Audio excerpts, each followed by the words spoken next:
Hey guys, Practical Thinking here. Welcome back to another video. Today's video is going to be about note taking and how to take pretty effective and productive notes. Not everyone learns or takes notes in the same way, so today we're going to show you guys a variety of different ways to take notes. So stay tuned, let's get on with the video.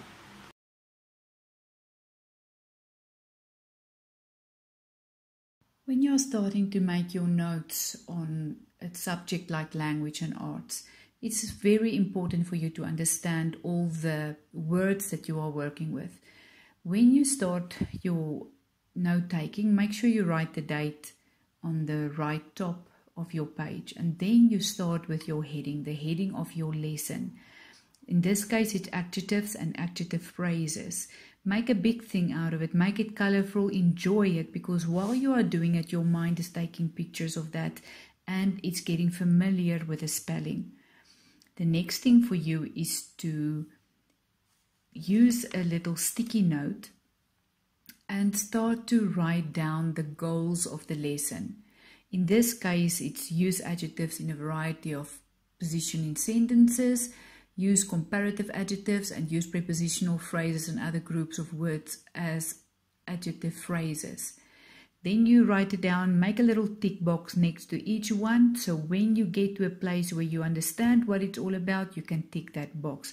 So that is your goal. That is your most important part of your note taking, is your little sticky note goal chart, and you are ticking it off. Then I look through all the words and make sure that I understand every single word that is on that goals.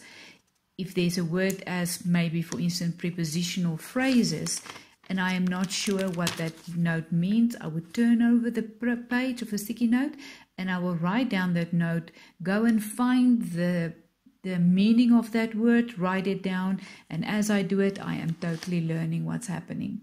Next stage is to draw a big box where my vocabulary is going to be. I'm making sure I write down every word of the vocabulary list on the left hand side and on the right hand side. Word by word, I repeat what is given to me in the lessons on what the vocabulary is. Then I read through that explanation of the vocabulary word, and I'm trying to see if I could draw a picture that will make that word more understandable in my mind. For instance, prepositional phrase, it's a group of words containing a preposition or a preposition, and that sits in front of the object, for instance. So I would draw 3 trees, and then I would draw an arrow to show in front, in the tree, or behind the tree. So I know that the prepositional phrase is to do with the position of that word. The next one is picturesque, which means visually attractive. And I'm drawing myself a little picture frame with a picture of a little man and a mountain and something that is beautiful. Appealing is my next word. It means attractive or interesting. And I draw an appealing little lady there. Then modifiers. Modifies the meaning of another element. I will draw ice cream cone, and the next minute or the next picture is the ice cream cone modified with chocolate sauce and a cherry on top. So that gives me an idea what an adjective is, what an adjective and adjective phrases is all about. Adjective adds to value and modifies a sentence to make it picturesque, to make it beautiful, to make it interesting. So for instance, if I go back to my lesson, it says the dog jumped onto the sofa. I cannot really see the picture of that dog jumping, because it can be a little Maltese poodle, it can be a small little a pug or whatever dog jumping on an old sofa, or it can be a huge ferocious dog drooling and muddy with muddy paws jumping on a brand new sofa of my mother. So that's when I've tried to draw the picture, this small little, looks almost like a sheepdog jumping on a sofa, or that ferocious dog jumping on that expensive sofa. So in that little picture that I've drawn about the dog and the sofa, it shows me what adjectives and adjective phrases are all about. Then I would turn my page my book, and then I would write adjectives and adjective phrases or adverbs in the middle of my page, and from there I go through all the lessons, all the material inside the lessons, making sure that I understand and I write down the important keywords and adding color to it, making sure, for instance, if there's words like pretty, nice or good, I will not use those words because that's boring. I want vivid images, I want color, I want descriptive.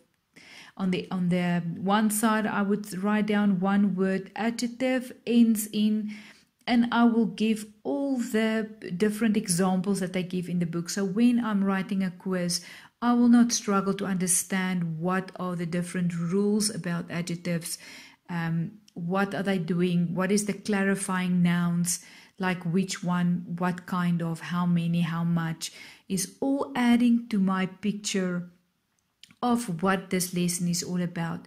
This is creating such a beautiful space in my mind to take photos of adjective and adjective phrases that I'm enabling myself to skillfully take notes, and this is so much fun. It is much less writing, much less boring things that I'm not sure what is important and what is not. And in the end, I am going back to my sticky note, making sure that I have met all the goals for this lesson in understanding each one of them, and am I really understanding what this is all about. This is my note-taking on the subject of language.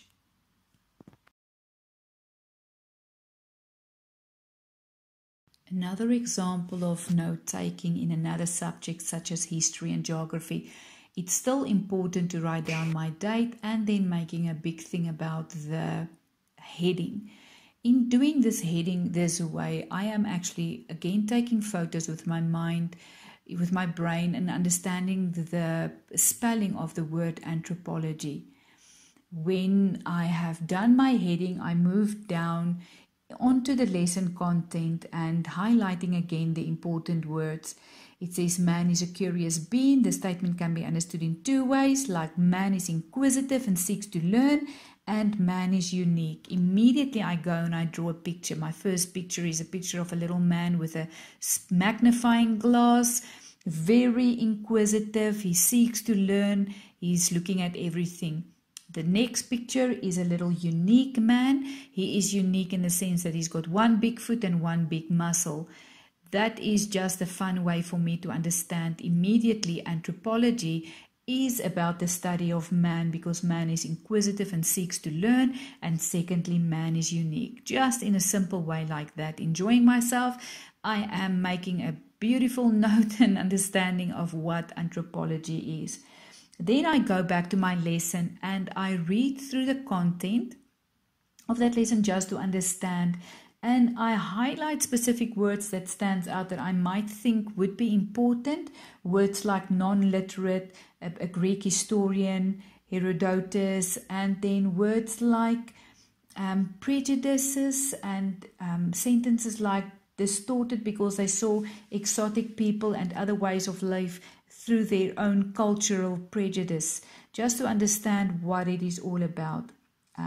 Again, man is unique and should be studied, and it's talking about that all over the face of the earth, man has made his home in the frozen crust of the Arctic, the barren waste of the Sahara Desert, dense rainforest. It goes on, and I'm drawing another picture showing me that in the world, man is at the Arctics, on the top, in the desert of Africa, even in space between the stars and the moon.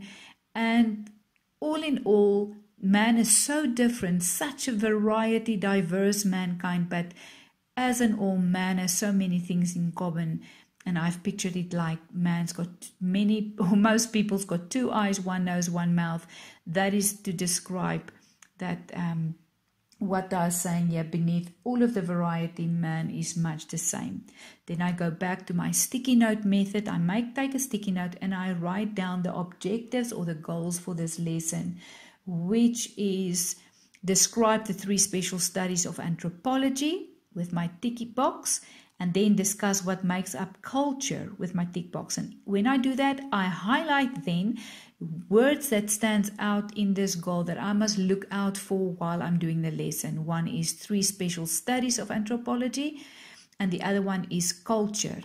Again, I would draw my vocabulary box. I would write down the vocabulary words of this lesson, which is contemporary, non-literate, prejudice, and subdue.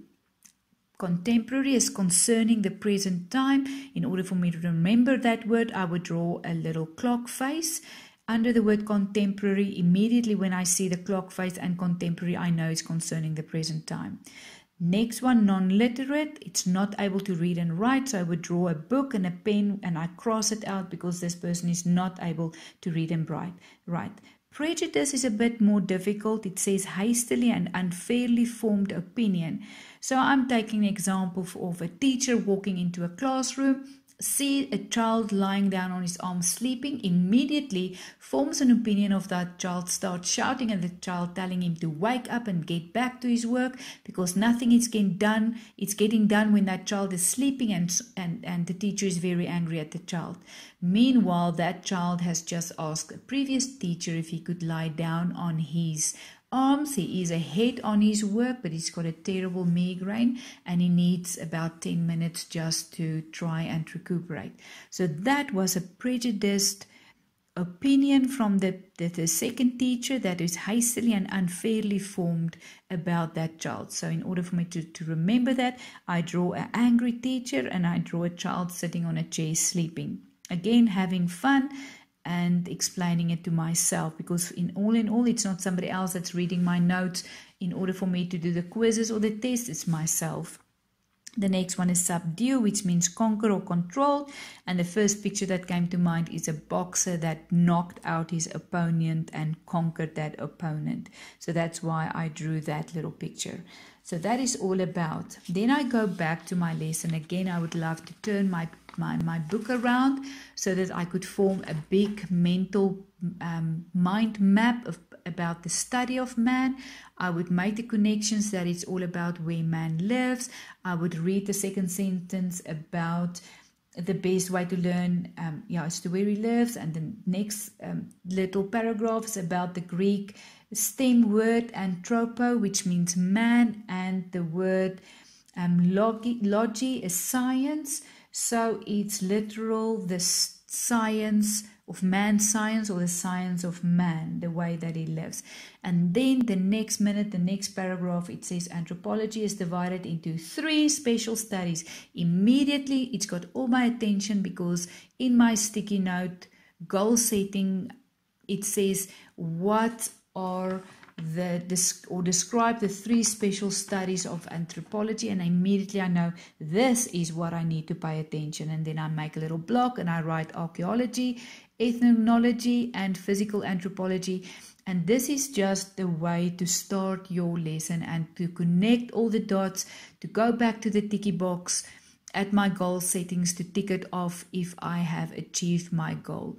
So this is just a quick way. This is so much more of this lesson still left over because I still need to get to the part about what makes up culture. But this is just a quick note for you, or a quick video for you on how to make your note taking fun in a way that you can understand it.